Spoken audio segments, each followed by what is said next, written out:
बिस्मिल्लाहिर्रहमानिर्रहीम, अस्सलाम वालेकुम। शायद अब लड़ाई का सबसे खतरनाक फेज आने वाला है। इसमें जो जीतेगा वो उसकी कामयाबी होगी। इसमें अमेरिका के कमांडोज पकड़े जा सकते हैं। इसमें ईरान का बड़ा नुकसान हो सकता है। यानी आप समझ लें लाइफ लाइन की लड़ाई अब होने जा रही है। दो सिनेरियो यहाँ पर आप ये समझ लें कि होने के लिए जा रहे हैं, और ये दोनों सिनेरियोस बहुत ज्यादा खतरनाक है जो डोनाल्ड ट्रंप की टेबल पर इस वक्त मौजूद है। Number one, Kharg island. ये खार्क आइलैंड बेसिकली ईरान का वो आइलैंड है, जजीरा है। ये ईरान का जितना भी ऑयल है ये उसका प्राइमरी एक्सपोर्ट टर्मिनल है। यहां से ईरान अपना ऑयल हर जगह भेजता है। प्लान क्या हुआ है, अमेरिका और इजराइल ने क्या प्लान किया है? उन्होंने प्लान ये किया है कि हम यहाँ पर उतारेंगे अपने कमांडोस। यहाँ से ईरान का 90 से 95% जो ऑयल है यहाँ से यानी खाग आइलैंड से होकर जाता है। अगर यहाँ पर कोई कब्जा कर ले तो ईरान का आप समझ ले सांस बंद हो सकता है ईरान के ऑयल का। अब ये प्लान करने जा रहे हैं कि हम यहाँ से मुकम्मल तौर पर ईरान की फोर्सेस के खिलाफ लड़ाई करने के लिए यहाँ कमांडोज उतारेंगे और इसको मुकम्मल टेक ओवर करेंगे। ये असल में एबटाबाद टाइप का ऑपरेशन करने के लिए जा रहे हैं कि जहां पर ये अपनी डेल्टा फोर्सेस को उतारेंगे और पूरी तरह एबटाबाद ऑपरेशन की कॉपी ये तैयार करें कि हाँ हमारे जहाज उतरेंगे, फोर्सेस उतरेंगे और हम इस पर कब्जा करेंगे। खैर प्लान तो इनके बहुत ज्यादा हैं। आप जब ये काम करेंगे तो फिर लड़ाई हो जाएगी। अब ये उसकी ऑयल फैसिलिटीज पर जब हमला करेंगे तो पूरे गल्फ कंट्रीज में ईरान उसको रिटेलिएट करेगा, यानी हर जगह पर। अब ये ऑयल की जंग है, ये पानी की जंग है, ये तेल की जंग है, ये सारी जंग है। एक तो ये काम होने के लिए जा रहा है। दूसरी सूरत हाल ये है कि एक जो सबसे खतरनाक प्लान ये है वो अब ये होने के लिए जा रहा है कि ईरान के न्यूक्लियर हथियार चोरी करने का फैसला हो गया। ये सबसे बड़ा प्लान है। ईरान का जो 450 किलोग्राम का यूरेनियम है उसको असल में ये लोग चोरी करने के लिए जा रहे हैं, और प्लान ये बना है कि अमेरिका और इजराइल के कमांडोस उतरेंगे ईरान के अंदर और जाकर वहां पर जो लोकल सतह पर गद्दार हैं उनकी मदद से वहां धमाके करेंगे। बिल्कुल एबटाबाद ऑपरेशन की वो कॉपी करेंगे, बिल्कुल 100%। जैसे उसामा को निकाला था बकौल उनके, वो कह रहे हैं कि हम एग्जैक्टली यही काम करेंगे और यहां से उसको निकाल कर बिल्कुल ले जाएंगे और यहाँ मटेरियल सारे का सारा वहां ले जाएंगे, या उसको यहाँ पर तबाह कर दें या जो कर देंगे। ये उनका इस वक्त प्लान बना हुआ है। और वो कह रहे हैं कि गद्दार अंदर अभी भी बहुत ज्यादा हैं जिन्होंने ईरान के सुप्रीम लीडर को मरवा दिया, 40 कमांडरों को मरवा दिया, वो अभी तक हमारे साथ काम करे। खैर ये जो भी सूरत हाल कर ले, ये एक लड़ाई है जो कि सबसे खतरनाक है। ज्वाइंट मिशन होगा अमेरिका और इजराइल का। इसमें ईरान क्या करेगा?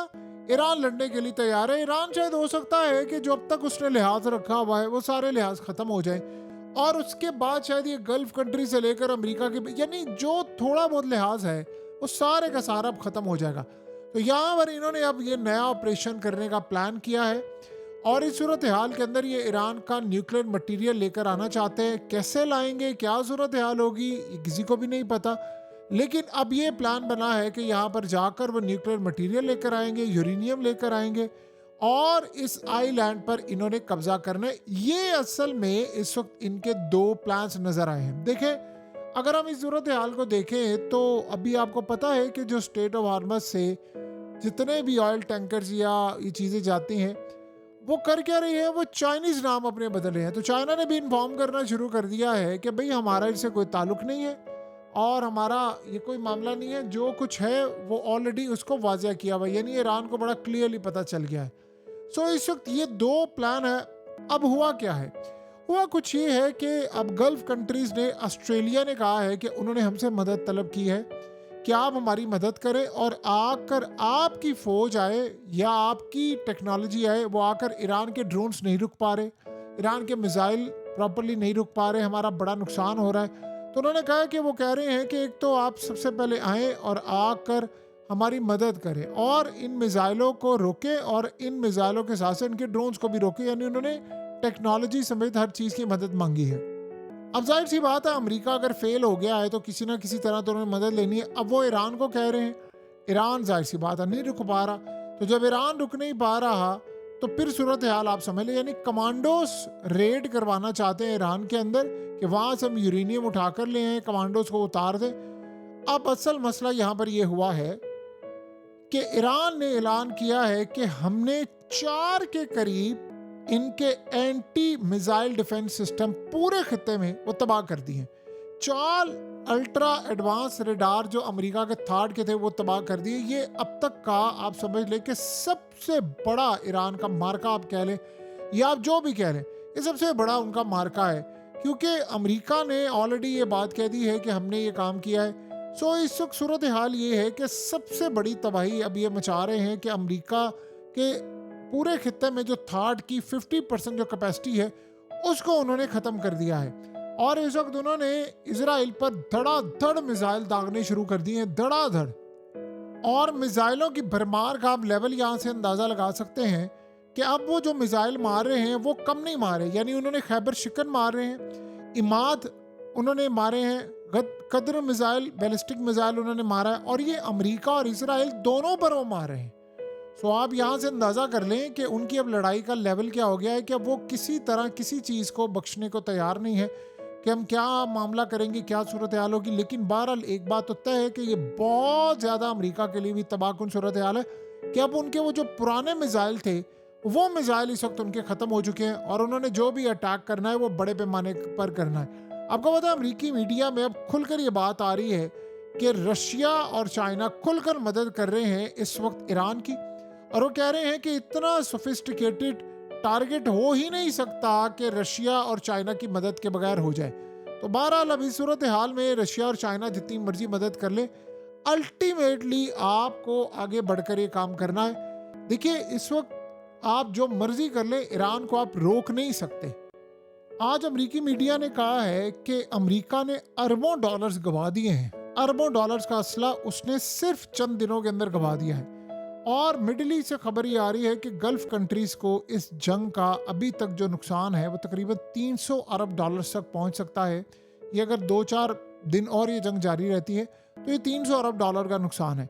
अब अमेरिका के लिए सबसे बड़ा चैलेंज ये बना हुआ है कि तेल अब इन ममालिक का नहीं बिक रहा, स्टोरेज इनकी फिल हो चुकी हुई है, तो तेल नहीं जा रहा। तो एक तो इन्वेस्टमेंट का मसला है, दूसरा सबसे बड़ा मसला है इनकी रेपुटेशन बहुत ज़्यादा ख़राब हो गई है। पूरे खित्ते के अंदर ये तबाही का मामला पड़ा है, और जो पैसा अमेरिका के अंदर इन्वेस्ट होना था, जाहिर सी बात है जब हालात ख़राब होते हैं तो सबसे पहले आप बैरून मुल्क से जो इन्वेस्टमेंट होते हैं आप उसको वापस लेकर आते हैं। तो जब ऐसी सूरत हाल होती है तो फिर आपको पता है कि अमेरिका के लिए बहुत बड़ा मसला है। अगर आज ऑस्ट्रेलिया से मदद तलब की जा रही है तो इसका साफ मतलब जाहिर है कि अमेरिका का डिफेंस सिस्टम मुकम्मल तौर पर इस वक्त तबाह हो गया है। देखिए आप ज़रा अंदाज़ा करें कि अमेरिका कैसे मिडिल ईस्ट और अरब ममालिक को लड़वाना चाहता है। अब सिनेरियो ये हुआ है कि ईरान के, आपको पता है कि डिसैलिनेशन प्लांट जो वाटर प्लांट है उस पर अटैक हुआ है और ईरान ने बदले में बहरीन पर अटैक कर दिया। अब आप ज़रा इंटरनेशनल मीडिया को देखिए, उन्होंने इसराइली मीडिया ने क्या झूठी खबर चलाई है। उन्होंने कहा जी यूएई ने हमला किया है ईरान पर, यूएई ने डिनाई किया, उन्होंने कहा जी झूठ है, हमारा तो कोई काम नहीं, और वो जाहिर सी बात है वो ये नहीं करेंगे।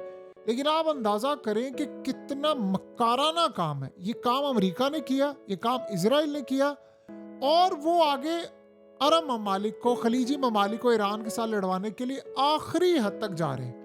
यानी आप यहाँ से अंदाज़ा कर लें कि इस वक्त कोई कसर नहीं छोड़ी जा रही। यानी इस वक्त आपको पता है कि बहुत सारी जगहों पर ईरान ने कहा है कि हमने अटैक ही नहीं किया, वो अटैक करने वाले इजरायली हैं और अमेरिकन हैं। तो जब ये लोग अटैक कर रहे हैं तो वो कह रहे हैं कि हमारा इससे कोई ताल्लुक ही नहीं है, और इस अटैक के नतीजे में जो तबाही हो रही है वो भी आप सबके सामने है। तो ईरान असल में इस वक्त स्ट्राइक कर रहा है, ये लोग भी स्ट्राइक कर रहे हैं, लेकिन इन स्ट्राइक के बदले में जो तबाही, जो मामला हो रहा है वो काफ़ी हद तक अजीब है। अमेरिका, इजराइल इस जंग को ख़त्म नहीं करना चाहते। वो ये चाहते हैं, जिस तरह बिल्कुल जासिम ने, जो कतर के प्राइम मिनिस्टर रह चुके हैं साबिक, उन्होंने क्लियर बात की है कि जंग का मोटिव ये है कि अरब ममालिक, खलीजी ममालिक और ईरान आपस में लड़ते रहे और इनका असला ज़ाया हो जाए और अमेरिका और ये सारी चीज़ें सामने हैं।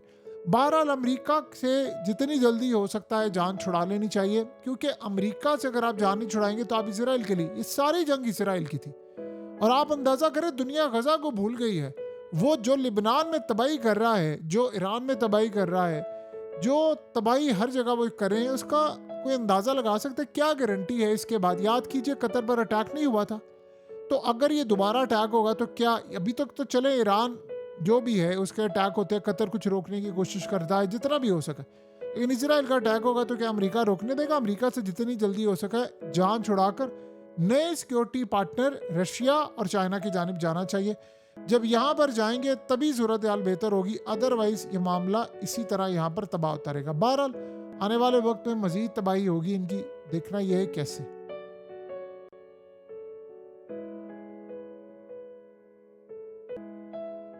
हकीकत टीवी को सब्सक्राइब करना मत भूलें, वीडियो को लाइक करें, शेयर करें और कमेंट सेक्शन में अपनी राय का इजहार ज़रूर करें।